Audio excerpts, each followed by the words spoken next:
নমস্কার বন্ধুরা, আজকে চলে এসেছি একটা ছোট্ট রেসিপি নিয়ে। কুমড়ো ফুলের বড়া। কুমড়ো ফুলটা ধুয়ে পরিষ্কার করে নিয়েছি।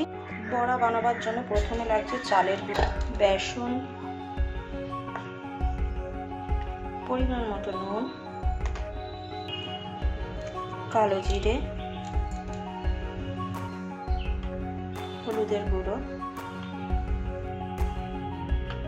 লঙ্কার গুঁড়ো, ধনে পাতা, কুচনো কাঁচা লঙ্কা, একটা ডিম আর সামান্য জল। এবারে মেখে নেব। বেসনের ব্যাটারটা খুব একটা ঘন করব না। এবারে কুমড়ো ফুলের বড়াটা ব্যাটারে চুবিয়ে তেলে ভেজে নেব। বড়া কটা ভেজে নিয়ে আসছি। তৈরি কুমড়ো ফুলের বড়া।